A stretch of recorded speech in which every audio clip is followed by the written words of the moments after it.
Good evening, everyone. Thank you so much for spending time with us tonight. I am Kathy from Lair Books, and with me I have Sharon G Flake and Renee Watson. And I am so excited for you to get to talk to them. The reason we're starting a little bit late is because I kept talking to them. I was hoping that this would be my own show, but I figure I will step back and let you talk also. Before we get started, I'm going to read the code of conduct. Then I will do a short bio of each author. Then they are going to talk, and then we'll do some Q&A. If you have some questions, please make sure you put them in the Ask a Question box. And please, please, please click the green button. Support our authors. We get to do these events because we can sell some books. If we don't sell books, they can't write books, so we need to buy as many books. Hound all of your friends. Let's get these books sold tonight and this week. All right, so code of conduct. We aim to build a stronger community centered around the discussion of inclusive literature.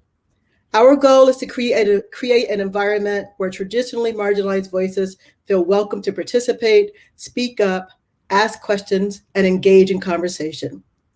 This requires a harassment-free and inclusive environment that recognizes the inherent worth of every participant. We invite all those who participate to help us create a safe and positive experience for everyone. And we reserve the right to remove you from this event if we feel that you are being harassing. So we have Sharon Flake, who is amazing. I don't know if you had a chance to read The Skin I Am, Begging for Change, or Money Hungry. Those are my favorite books, so make sure you go and get those. But she's back with a new book that I'm so excited about. She's been writing since she has been writing before 1998, but Skin I'm In, one of the Publishers Weekly's Flying Start. She has become a multiple Coretta Scott King Honor Award winner, and many of her novels have received ALA, Notable, and Best Books for Young Adult citations. She lives in Pittsburgh, and her website is sharongflake.com. Please stop by. Renee is a New York Times bestselling author. Her novel, Piecing Me Together, received a Newbery Honor and Coretta Scott King Award. Her books include Love is a Revolution, which comes out next week, Ways to Make Sunshine, Some Places More Than Others, This Side of Home, What Mama Left Me, Betty Before X, and my favorite, Watch Us Rise. She's also co-written 2 acclaimed picture books. You can follow Renee on Twitter at Renee W. Author, and on Instagram, Harlem G. Porton. Mrs. Flake and Miss Watson, you're on. You just made me marry. Thank you. I always wanted to. Oh, sorry, Miss Flake, because I'm also Miss Burnett. Miss Flake, Miss Watson. We don't need that. We're good. Thank you. Hi, Renee. Hi. I'm so excited to be in conversation with you today. Congratulations on this new book. I'm excited to talk about it. I want to start off by just also saying, you are beloved in our community. I honor you. I am here because of you and so many others that paved the way and also put your work out to say we could write about Black girls and without apology. And so thank you for doing that for me and for so many of, when I was teaching, so many of my students loved your book. Your book was always in rotation. And so I just want to publicly thank you and honor you for the path that you've laid for so many of us. How you feeling? I'm feeling fabulous, as a matter of fact.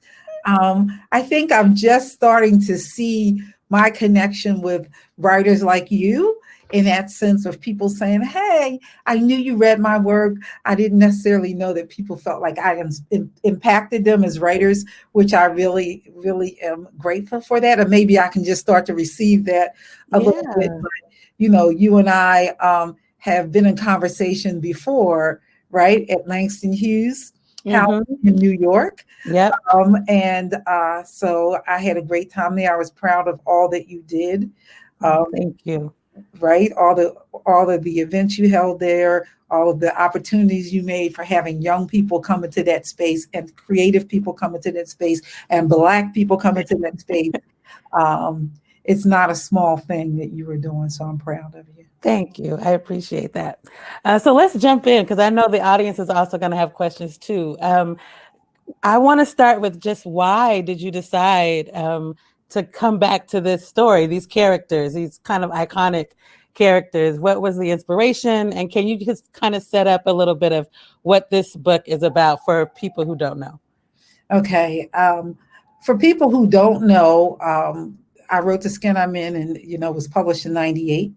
I had a dark-skinned daughter that came into the world. I tell people dark-skinned and beautiful. And before that, I wasn't like some of the younger writers or other writers who wrote consistently all the time, right? I was 42.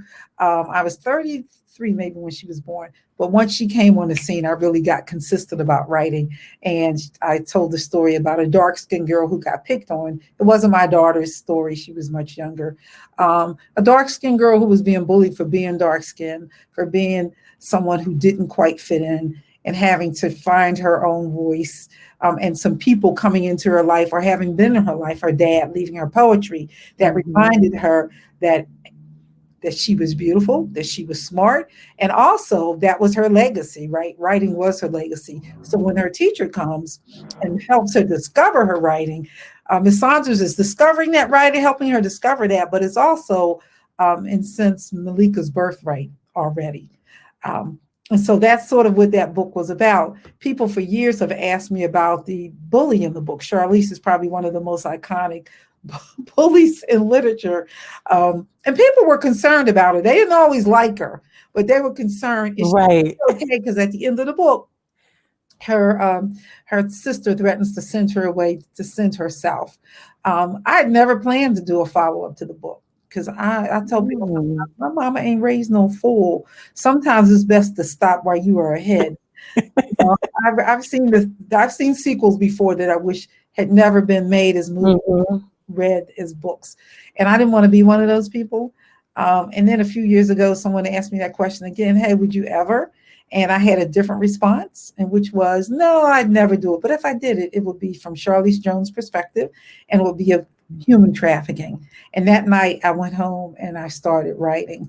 So what was really sort of different, there was a couple of things I won't go into that were different, like why I responded differently. But one thing had been, over the years, I had been looking and listening to Amber reports, right? To news reports of girls being taken and violated. And I'm a mom, right? And I'm a sister and I'm an aunt. And you start to like, whoa, what is this? So that was in the back of my head. I didn't do anything with it, but that was there too. So can you talk about did you feel any pressure? Speaking of, like, the Skin I'm In was so beloved and it did so well. What was that like, to go back to the page and say, okay, I'm going to do a sequel, even though it's from a different character's perspective, but still very much linked to that world? How did that feel? Well, I'm gonna back up just a little bit and just say there were, my first probably 10 years in the business, I probably put out like 8 or 9 books. Then my next 10, people might notice, well, she put out 3 books. What the hell happened? And part of that was just being stuck in my head. It wasn't that I wasn't writing. I was writing and rewriting and triple writing, and sort of stuck in my head. And then a couple of years ago, really, I think it was God. I woke up one day and said, you need to see like somebody who works with athletes that are stuck. And damn, I found somebody. Now people might say, you're in Pittsburgh. Well, what do you think? You have all these, all these athletes and all of these teams. But, I mean, and I found her, and I think that next day, I started writing, and I wrote a book in verse. And I wrote that, and I sold it. And then I started this one, right? And my daughter doesn't remember. I've having a conversation with her recently. She says, I don't remember saying that. I'm like, you told me, Ma, don't write that book. Really? Yeah. She said, you are doing good. Because part of the being stuck was the anxiousness. And when I tell you, when I handed in that book in verse, I had a conversation with God. One way, I said, listen, if this book doesn't sell, I'm done. I'm out of business. And I said, and I was okay. It was the first time I was okay because I had been climbing like a little mouse. People may not have noted, but I was, you're like, what? Why can't I? Why can't this come the way I normally produce it? And I was okay. I said, God, if I can't sell this, I'm cool. Because if I never write another book other than the skin I'm in, I've done good, right? And so I finally have come sort of full circle in myself. And they bought that book, and then I go home and I'm writing the follow-up book. And my agent asked me, we were talking, I said, oh, I'm writing the follow-up. And so she's talking, she starts talking to my publishing house, who is, okay, we want to buy this first. Right. We hadn't made a deal. And then they're like, well, we want to buy both of them. And guess what? We want this one to come out first, right? We want the follow-up to come out first, so it's closer to the 20th anniversary of the skin I'm in. And that was it. And when I started writing, Andrea Davis Pinckney is my editor, the editor of the skin I'm in, and a couple other of my books. So I start writing. I handed my first draft, and she's like, well, where's Malika? And where is Miss Saunders? And I'm like, they ain't in there. Again, I don't have any attention. I'm not touching those people. And she was like, Sharon, you can't do that. You've got to. People love those people. And so I just put them in. I said, okay. And I go back and I put them in, and they're like sort of in there a little bit. And I go back, and she's like, nah, come on. And so I was so glad that she did that. Because having them in there really reshaped the book. Right? It became a book not just about trafficking, which is enough on its own, but about sisterhood and the power of girls and women to lift each other out of some tight spaces. It allowed Charlize and Malika to kind of reconcile, and for people, what does reconciliation look like? And you get to see Miss Saunders do her thing again, but also be transformed by her students. Be willing to be open and transformative. Right. There's so many powerful moments of relationships between women in the book, in both books. Can you talk a little bit about women in your own life? You mentioned your editor, which I so appreciate, just the honesty of how hard it is to write. Writing is hard work. And we are real human people who get scared and nervous, and there's so many voices that can be in your head while you're writing. So I appreciate you sharing your story, that it's not just, you just sit down and it comes out and you feel amazing about it. So yes, your editor is a person in your life who supported you. Who are some other women who you either in your actual life or maybe even people you haven't met, but you admire and they've inspired you?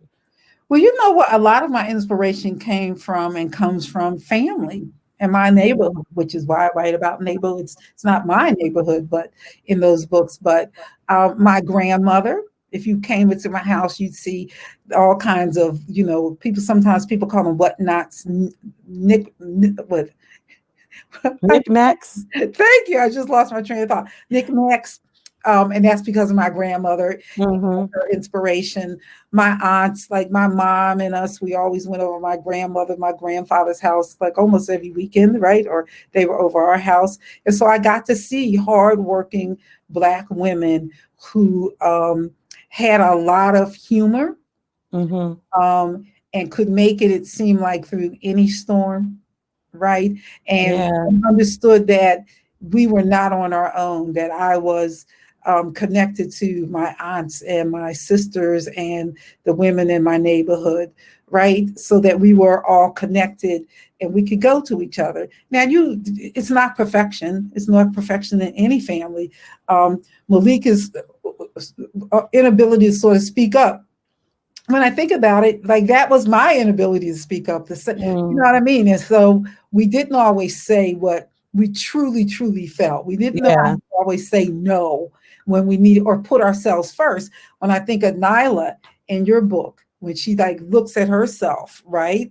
Love and Revolution, and is not able to say, hey, I really don't like being a vegan. I want some pork chops, man. What is you talking about? Right. That's what I loved about her. I was like, girl, I understand. It's like, the revolution is going to start when I got something else to do, So, so I love that. And it's just Black women, but not only Black women, You know what I'm saying? But I had a great boss when I was working at Pitt who hired me, the big boss. She hired me. I had done an internship in public relations there as a college student, went out into the world, was gone about 9 years. She hired me back, and she hired me saying, "Oh yeah, and you used to write the press releases. You know how to do that." Lady, I ain't done that in 10 years. I know how to write that. But I figured it out to myself. I figured it out. And so made space for me to be able to move up the ladder. And she did not look like me at all, but changed the course of my life as a writer, because before then I was writing a little like on the side nonfiction, but I was working like a lot of writers with young people.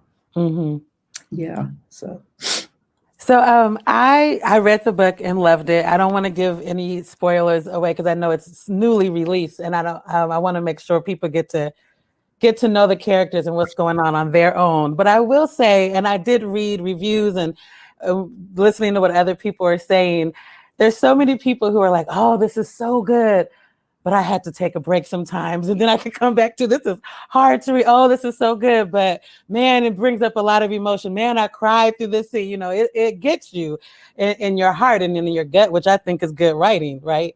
But I'm curious what it takes for you to go there, though. If the reader is having to take a break and collect themselves, what are you as the author having to do to be able to write in that way? And how do you take care of yourself so that it isn't all consuming?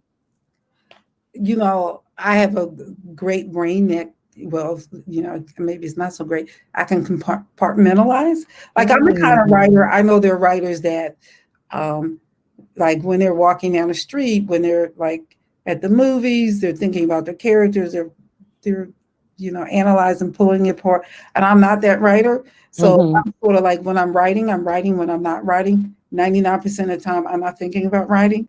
When I write, I don't know where I'm going in a book, so I know where I'm at on that line. So I tell people I'm sort of following a parade. Obviously, you're leading at times, so I'm sort of following stuff. So I don't know exactly where it's going. So I don't have to worry about she's going to be like assaulted up here, because I don't even know till she is that she is. You know what I mean? So that's one. It was, I talked to survivors. I talked to police. I read a lot of State Department puts out a trafficking in persons report every year, looking around the globe at what it looks like to be trafficked, sexual labor.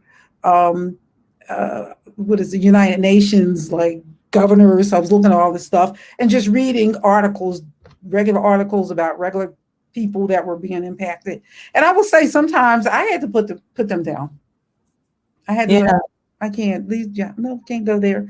And I think I forget sometimes the power of my writing, because when I wrote The Skin I'm In, and for years kids would say, and when those guys ran into Malika and they were and I'm like, going to what? Like, nothing is going to happen to her. And I really felt like in my heart, I said, and I had to say, you can be such an intense writer that people probably think some things that you don't even think. In this case, that's not going to be the case, because this is a kid that's going to be trafficked, and that she's going to make some decisions that are going to sometimes make you laugh, because people have said some of this made me laugh, and sometimes make you like, no, sure, yell out loud, don't go. Right. You're literally yelling into the book. Yeah, don't open that door. But I wanted people to understand, human trafficking is $150 billion global business. That's trafficking and bodies people, right? The sexual exploitation part of that is like 99 billion. I usually say 100 billion. And 71% of those are women and young people. And so there are people who have decided that they will take away people's freedom, right? And it's not going to feel good. And I think we need to know, because a lot of times, especially when you're talking about Black girls, people might see them and, you're young, you're going to wear your little tights and your little short dresses, and think one way about you. right? I saw a Caucasian girl yesterday. She was Catholic school, right? That's all I got to say. Hate to say it. So she had pulled her skirt up. It was very short. And I'm thinking to myself, now, girl, you need to pull that skirt down. I can imagine if she were Black, if she were thicker, then people would have a different sense of, it's like, pull it down, or she just wants to. And so Black people don't get judged the same way. They don't get looked at the same way. They don't get appreciated and valued the same way. And so one thing I had to do when I'm writing this book is, how do I make you empathetic towards Charlize Jones, who I didn't love all that much in the first book, right? And so that's one reason I gave her the baby. Well, I wanted people to see that she had the ability to nurture. Did she make all the right decisions? No. But I tell you what, could you take care of could you at 16 take care of a baby 24 hours a day without making any mistakes? I shouldn't have said that, I guess. Well, no, I mean, if you can say what you want to say. I didn't want to give anything away, but you go ahead. You can say whatever you want. But I want to, what you're saying, though, what you're getting at to me, which is why I love your writing so much, is because you have nuanced characters, and girls who are living in a world where there are reasons why they are the way they are. They didn't just happen to be that way. Things have happened to them. They have witnessed things, and that's affected the way they are. And I appreciate that, because I think sometimes, especially educators, which I love that we got to see, especially in the skin I'm in, a school system too. Like, it's a critique on all of the village, the school system, home life, the community. How are we raising our girls? How are we seeing Black girls? And how do we turn away from them and not offer them the same kind of support that they need? Sometimes we scold them when they really just need our love. So I appreciate that you go there in your books. And I think young people, I'm sure, feel validated and seen, but I also think adults, it's a moment for us to kind of reflect and make sure that we're doing right by our young people, and that we're really not jumping to the she fast and and going to the extreme, or that we don't listen. Maybe we need to ask more questions as adults and really listen to what young people have to say. And I feel like your book helps not just the young person, but adults who will read it, to think about all the signs and clues that we miss because we're being so judgmental and having assumptions, instead of really pausing and looking at, there must be a deeper reason here. What's really going on? Black girls are not afforded grace in the same way that white girls are. Yeah, and they're not afforded. That's what your book gets at. They're not afforded that kind of grace. And it's kind of like, well, I don't like her. It's just something about, they're not afforded the same kind of grace that white girls are afforded, right? She's too loud. She's too big. She's too. And so when you meet Charlize, she's doing something that people would never expect her to do. And she's pretty much begging Malika to intervene on her behalf. Yeah. Why did you make that choice? How did you decide to bring them back into each other's lives in that way? Told you my well, right. Well, you listen. You could have said no. In that particular scene, I'm gonna tell you, I had her just with the baby. It started with the baby, and my girlfriend still was like, "Well, I don't know how much I really like her." And I thought, in terms of the empathy, and so when I sat down and I just started writing, I was like, "Okay." So no, I started with the bus, and then I started writing. Like, okay, let me go before the bus, and then let people see more of her vulnerability with that on the bus, so that people will sort of want to take the ride with her and understand, well, she's really in the whole thing about coloring. I'll say that. People said, why is she like, I color, I love the color, but I knew it was another way of saying, I wanted to constantly remind people in this world that could be so hard that she entered, that these are children, that she is a child. Don't forget that this is a child who's being violated, but at the same time having to live by her wits, right? And also that she's 16. And what do we always hear psychologists say? That 16 teenagers, their brains are not fully developed, and give her the grace to also understand that her brain, she's just a kid. Her brain's She's not a kid. Yeah. 20 years I old. re- yeah. I love that. I love the coloring. And I loved all those moments we get to see her be vulnerable and just be a kid and just remind like people are human and our little ones are human. And like you said, the expectation sometimes to expect them to act like an adult when they absolutely cannot.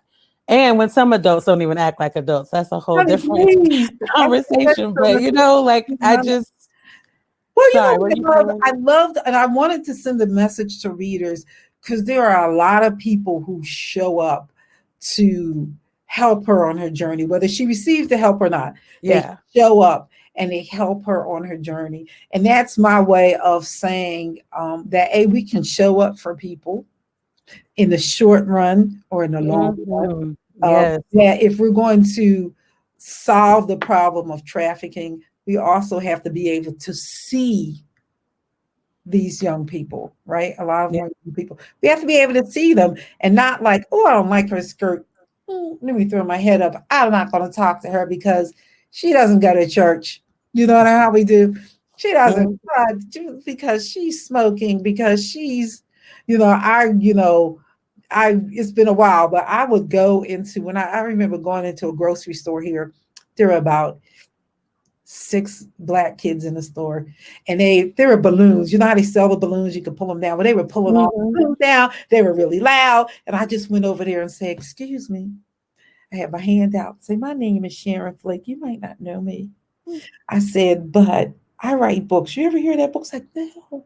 And I said, well, I just wanted you to know that I wanted you all to just be safe. And because you're Black kids, they're not going to take fondly of you pulling down the balloons, that I don't want you to get trouble. And they're like, okay. And people say, oh, it's because you're Sharon. They didn't, they hadn't read the book. They don't know. And I don't always say my name, but I always try to be respectful to young people. Yeah. So a lot of times when I'm at schools and stuff, I have my hand out. I go to them first. And so I want them to know that I respect them and value them. It doesn't mean I'm perfect.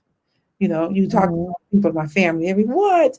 You know what I mean? So, because you're not going to be perfect. You're not always going to get it right. I'm like you. I probably have passed some people up on the street too that I should have stopped or looked at or paid closer attention to. But that's what novelists and books are about, and what novelists can do is to help us think about some of those things. Yeah, and I've seen you firsthand with young people. I remember so Kendall and Walker, the program director at I2, was there first to set up and get everything together, and you arrived early. And I was coming from something, and I get there. When I walked in, you were up with the kids. We had a green room for you upstairs and a little water and fruit. I don't even think you made it upstairs because the young people were there, and you immediately went over to them, started talking. I mean, I couldn't find you. Like, I was looking at the room, and because you were sitting in a group with other young girls, it was like, where is Sharon? Where's she at? I'm like, oh, she's up in here with the kids. And that is not something every author does. Some people come in and they want to go straight to the green room and wait to come down. And I loved seeing you interact with them, and I loved seeing them be in awe of you, but also be their regular selves, because you were your regular self, right? And it was a beautiful exchange to see you talking to young people and engaging with them.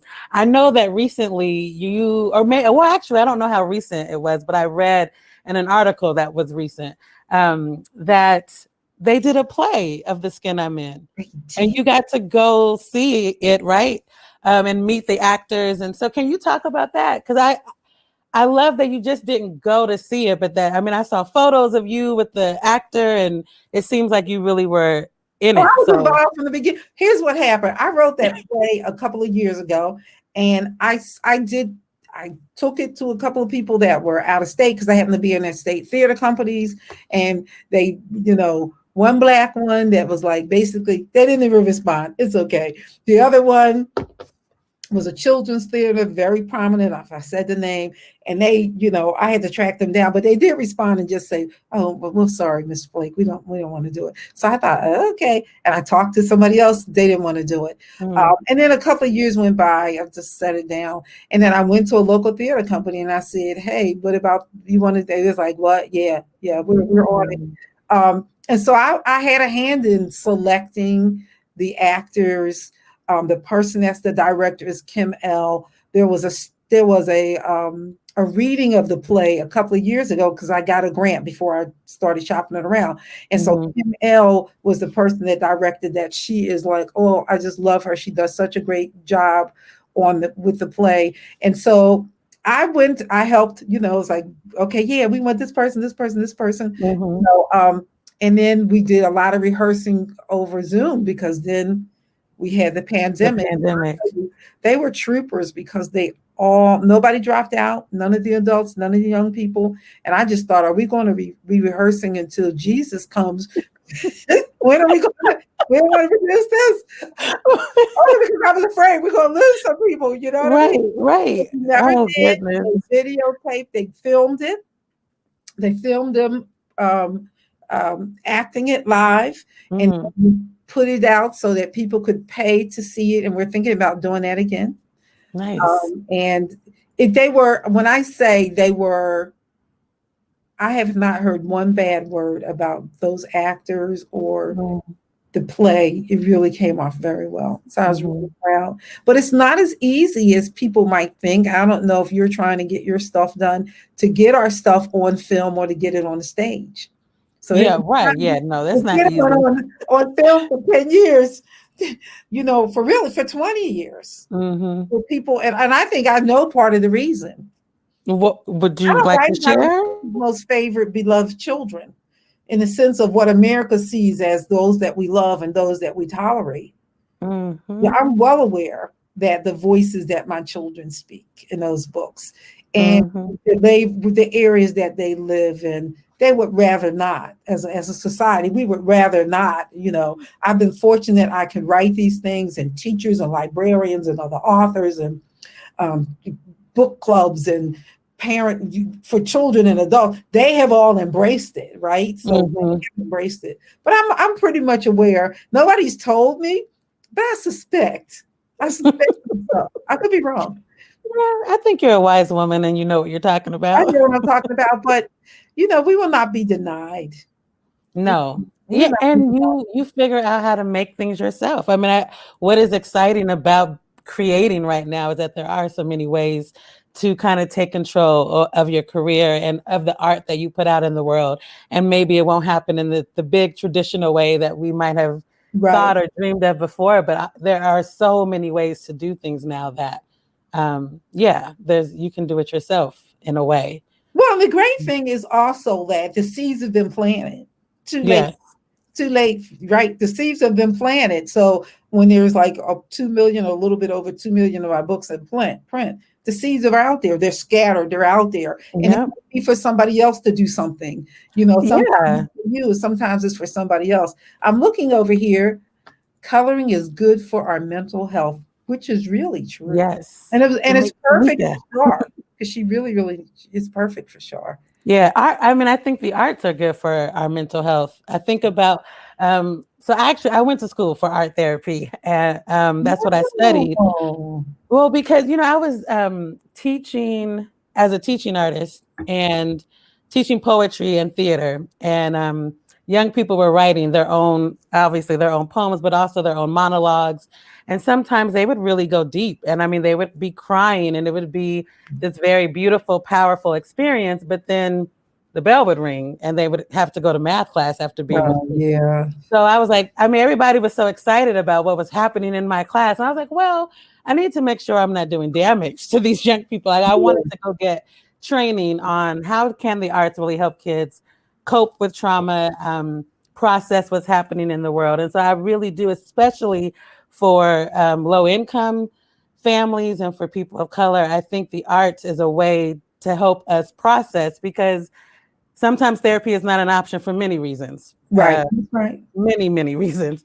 And there's something about pen to paper, whether it's visual art or writing, even dance, all the arts, I think, lend themselves to helping young people who can feel so powerless, feel powerful to kind of put their own story out there, or just create and not think about their story and make up a whole new world. I think there's something in that. And so I love that she was coloring as a way to kind of just heal and process in a way. I think that was good for her. I want to make sure we get to questions from everybody else. So before we close, I want to know, what is your advice for aspiring writers? And then I also want you to think about, what is the advice you would give your younger self now that you know what you know? Now, okay. My advice to younger writers who published or not published? Not published. Not published. You know what? I would say, don't try to be like everyone else, right? That there's something unique about you and something unique about your voice. Yeah, you want to learn the craft, but you might have to learn it your way. I always tell people have a sort of an odd sort of brain. We live in a world where you can reach out to the Renee Watsons, right? You can go to your website and see what you've written and see what you're putting out in the world, and to read. Because you're going to be picking up ways of telling stories, ways of handling characters and voices, even subconsciously, unconsciously, you will pick it up. And be patient. I know that people don't want to hear that when they're young. I didn't get published until I was 42, right? And so you're not going to schools. I don't know about you, but some kids are like, I want to be published tomorrow. I'm like, because it's something that you need to develop the craft and the skill and the ability to tell a story well. What would I advise to my younger self? I don't know if this is advice. I would just say, you're okay the way you are, and it's going to be okay. Amen. Amen to that. Oh, thank you so much for letting me ask you all my questions. We're going to open it up. If you have a question, please go ahead and enter it into the chat. And we're going to bring on our moderator to help us navigate through the questions. And there were two right in the ask a question box too. The first one was, Sharon, did a teacher in your life inspire the character of Mrs. Saunders? No, people ask me that all the time. I do have a respect for teachers, but no, there's a little bitty piece of me in Miss Saunders, in the sense of a little bit of Malika. I could be like scared and want to hide under a desk, but I can also be like, girl, what you doing over there? Get it together. So, no. Lisa Ramey, who was on last week, has a great question. The Skin I'm In was not only the first book I saw with a Black girl on the cover, it was also a rare book in that you weren't afraid to have the MC make mistakes. Was it difficult writing a complicated Black girl? Did you feel pressure to try to write a perfect example of a Black girl? And thank you so much for inspiring a whole generation of writers. Thank you. No, because you guys are looking at it now, and it's considered iconic, right? And but for me, I was just writing like a book. You see what I mean? So I wasn't trying to write a perfect girl or whatever, because she's not perfect. You know what I mean? And no, I just was trying to. All I knew when I wrote the book is I wanted to write about a dark-skinned girl. That's it. On page 3, she gets bullied. That's what I mean about like letting the story sort of go. And again, Andrea was my editor on that. So I also learned how to write, right? For those people who don't want to get feedback from editors, my first feedback from her was 7 pages, right? This was before she bought anything. And then I sent it back. She sent it back with like 5 pages. This is before she bought it. And then after that, she said, oh, we want to offer you a contract. And people should know, I've had friends go through this and not be offered a contract. So there's no guarantee you do all that they'll buy it. You talk a lot, you said at least that, and I hear this a lot, authors always say, you should read a lot. You should read a lot if you want to write. What writers were in the, how were you influenced? If that was the first book I read in that kind of vein, what did you read to know this voice would work? This voice. Okay, so here's here's the thing. I say that because I really know that that's really what I should say. Because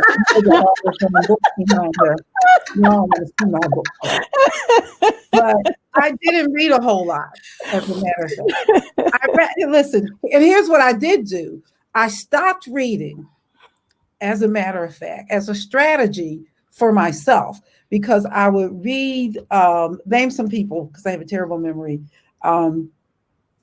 You mean authors? Name authors? Famous women authors. Toni Morrison, William Garcia, Maya Angelou, yeah, Nikki I would read them. Giovanni. I would read them, and I had been reading some of them, and whenever I would read them, I would say, "Oh my God, I'll never be like that. I'm really terrible. I'm a terrible writer." Blah blah blah. And so for many, many years, I just stopped, and I'm really glad I did. Even though I'm telling you guys you should read, I know, sorry, but I did. I stopped because I thought I won't be able to do it because I kept feeling like I can't measure up.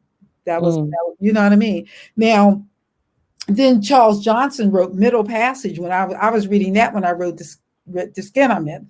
And I remember saying, why do I love this book so much? I read it 3 times. And it's like, oh, it's the metaphors, it's the similes, it's his ability to tell stories with words, right? And so that really is want to know, why can you just see everything so well? That is how reading can help you, right? You're not copying, but and I think without reading Middle Passage, I thank him in my book, without reading Middle Passage, I'm not sure I would have been writing about a slave girl. See what I'm saying? Because I think when I had to go back and rewrite, that book was told from 2 perspectives real fast, Misandra's and Malika's. And Andrea is like, kids don't want to hear all that much from grown-ups, Sharon. You need to let her have her own chapters. You know, well, she would never talk like that because she's so nice, but that's what she said, but not that way. But anyway, so taking that out, right? And then I ended up putting that in and putting Malika in the working in the office and stuff like that. So this is for both of you. Which characters do you find the hardest to write? Or look at your books. Which character did you find the hardest to get on the page? Me? Both. You can answer first, Sharon. I don't know that I found any character to be harder to get on. Maybe Char would have been the hardest one. Not the first time, maybe the second time, because you know what I mean? But I think because of how I write, maybe, and I'm not like pre-planning, and I don't know who's going to show up. But I think Char, probably, I would say Char. I don't know. I'm thinking it might be the character in Love is a Revolution, Nala. So, and not really because of who she is, but because while I was writing the final edits, it was this past summer. So the Black Lives Matter protests were happening. We're in a pandemic. I mean, there is a lot going on. And this is a Black teen rom-com, you know? So I was like, oh, maybe I should be writing, you know, something about this or social justice, or, you know, I just felt, is this the right time to be writing a book about a girl falling in love? And was that okay? And could I keep her as she is and not make her more serious and make her want to go protest and be the activist like her friends are? Because she has her friends and her cousin are very, you know, committed to social activism in the book, and she is not. She's trying to have her summer. And then I thought, no, because that's realistic too. Like our young people are falling in love, and Black joy is a real thing, and we need to also have that in the world. And so I tried to stay true to my first idea, but it was really hard for me. I went back and forth a lot if I was going to let her just be who she wanted to be. And I feel like she was telling me, will you leave me alone? Will you just let me do what I want to do? And I was like, okay. You know, so yeah, I feel like Sharon, I don't necessarily plot all the way out. So it was kind of, as I was building her out, I was realizing who she wanted to be. And I was struggling to let her stay that way. Well, I'm glad you left her that way, because Me too. I was sort of like, you know, there are people that are like, protest, I don't want to do that. And I think you want to be able to have that conversation from that person's perspective too, right? And to look at, has has Imani, have they gone too far? Because Yes. my thing is not that I think it or whatever, but I'm always willing to go there. Let's have conversations about a lot of different things, and not just what's safe and not just what's easy, because life is not safe necessarily or easy. Right. So bravo for you. I really liked her. Me too. All right. We have one from Alicia. Considering how colorism is such a hush topic in the Black community, did you ever get any pushback or criticism from Black readers? No. I never got any pushback from Black readers about the colorism, because they're very aware that it exists. Every once in a while, you might have a lighter skinned person that says, well, we get picked on too. Why didn't you write that story? And I'm like, well, I have a dark skinned daughter. So that's, I always wonder why nobody ever has asked, you're not exactly dark skinned. Like I wondered recently, I said, well, would I have been able to tell this story now? Would I've gotten some pushback from somebody that would have said, well, you're not dark enough. How do you know? How do you know anything about this? I didn't do any research on that book. I didn't go talk to dark-skinned people and say, hey, what do you think? I know what it's like to be small. I know what it's like to be little. I know it's like not to feel good in the skin that you're in. And I had a dark-skinned daughter that I wanted to feel whole always. And so I didn't think about it. I just wrote it. I feel a lot in my gut. So I trust my gut a lot. So that we forget that there's this thing and there's this thing and everything can't. And when I really started going through here and thinking about every line, I got terribly stuck in my work. And that's when I got stuck. And I'm like, one of the things I learned from the woman I went to was, what's your process? Our process is I sit down every day and I write. Okay.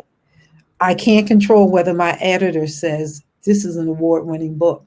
I can't control whether the New York Times puts me on that list or whether ALA gives me an award. What can I control?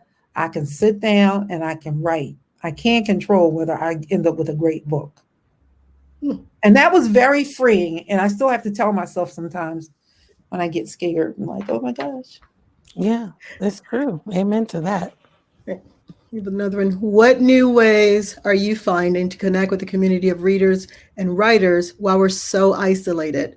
What challenges you professionally in these times that we live? Well, the new way is just the technology, right? Yes, yeah. Zoom, school visits, doing radio tours around the country. And they're not only on the phone live, but sometimes tape and sometimes Zooming at the same time, having conversations with Renee and Tammy Charles and other writers. I don't know, Renee, were they doing this a couple of years ago? Because I was like, no. And you know what? I really am enjoying this. I mean, of course, I miss people and I would want to hug you right now and go out for dinner afterwards or something. But the fact that people are here, I'm looking at who's here. People are here from all over the nation. And that just can't always happen when you have an event, in person in one place. So I hope that we figure out a way, once we're able to be together again, I think it's worth thinking about how can we still make events accessible to people who can't come in person for many reasons. It's also made me think about all the people who couldn't come to things for other reasons besides the pandemic that we've just kind of left out. And so, I've been thinking a lot about accessibility and how can we make events more open for people. So this has been the pandemic, of course, is horrible. One of the things that has come from it is being able to engage with people who maybe we wouldn't have been able to before. Yeah, and for me, again, and the technology of putting up graphics. When you see those graphics, I'm doing them myself, people, and I'm like, I have no idea. I was trying to do that one time, and I'm like up here for 3 hours saying, "What the hell?" But it's good for my brain. You're good that you're even doing them. You ain't gonna get no graphics from me. You didn't have it last night. I finally get it, right? And my daughter says, it's 11 o'clock. You should go to bed. Because she's a parent and I am not. You should go to bed. And I said, I'm not going to bed. I'm going to put this up tonight. And my phone goes, whoop. It just dies. Oh, 3 hours doing this, and my phone drops dead. And I said, well, I guess I had to put it up in the morning, which is what I did. oh, All right, we're getting towards the end of this, but before we go, I would love if the two of you talked about some books you think we should be reading that's on your radar or that you recently read that might have gotten missed. I mean, I think that was one thing about 2022 is we missed a lot of books that came out because we weren't sure how to do anything. We just were kind of stuck. We were kind of paralyzed. And so a lot of people's books that came out were lost. And then this year so far, I mean, there's just been some fantastic books coming out this year that are BIPOC book. It's been amazing. and a beautiful year. Yeah. Yeah. So what have you just read that you think we should read, and what are you looking forward to reading that we should put on the radar? Just read that. I'm not the same. No, I'm really being for real. Like, I mean, I really did just read this, and I do recommend it. But I don't know. Paula Chase. I read her latest book, Brandy Colbert. There's been Liara Tamani. There were a lot of books that came out in 2020 that I loved and that were great. And that, coming out in the year of a pandemic is really hard. So hope, go support those authors. Lamar is also an author that I love. Yes, Lamar Giles. Those are some of the books that I've read recently. You know what? And I've just got finished reading Muted, which comes out in too. Yes. So I'm already thinking about a little graphic where I can have both of these books together because you both come out next week. Yes. Yeah, I know. How did February get here already? That's crazy, right? It is. Muted is really, really good. It's a book in verse. And her and Char are alike in some ways, but she's in the music business. And I found some similarities between Char and Nala too, that I thought were sort of interesting. Isabel Wilkinson's cast is a good book. Yes. Jason Reynolds, everybody's everything. Anything that he writes. Anything I know. I got a couple of books I need to give to some kids from him. And so there's so many ways I think now we can support Black art, Black bookstores, Black organizations and companies, because so many things are online that I hope that you guys all are making more money and doing better. But I think people are being more intentional about that. So that's good. And there's so many great books, so many great picture books that are Derek Barnes' book. Oh, yes. We got Alicia Williams' book, Zora. That's not the title, but it is about Zora Neale Hurston. And that book is beautiful, and it just came out, and it is so good. Yes, and Leah Henderson. There's just so many books that have been out. If people, I mean, I'm looking at who's here, and most of you, I'm sure, know this, but if you don't, get it together. The Brown Bookshelf is a great resource to find books by and about Brown and Black people, illustrators, and that should be your go-to if you're looking for what to read and who to support. That's true. And if you want some books for younger kids, Kelly Starling. Yes. Lord, and she's doing really well. It's been nice to see her over the years. Loving every minute of watching her and all the books that she's putting out in the world. Yeah.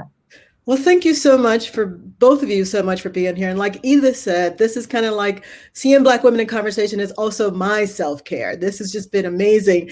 As a very tiny, very new bookstore, I would not have had this opportunity without the pandemic. And so I am just in heaven, having this opportunity to talk to these great writers who I love so much and who I promote. So I appreciate you being here. Please enjoy the rest of your evening and know that we will do everything in our power to make sure that you make that bestseller list. So make sure you are buying these books, people. Please click that green button and support our authors. We really appreciate you guys spending your night with us and hope you enjoyed it. And come back next week where we have a local poet called Dr. Martina McGowan. Watson, who I think is in the audience too. She has a book called I Am the Rage, and she wrote it during the pandemic. And it's amazing. I hope if you have time, please come back next Wednesday night. There she is. Mark. So come back next week and see her. So you guys have a great evening. Thank you very much. Bye, everyone. Thank you guys for coming. Thank you. Appreciate it so much. Great job. I appreciate it. Bye-bye. Bye.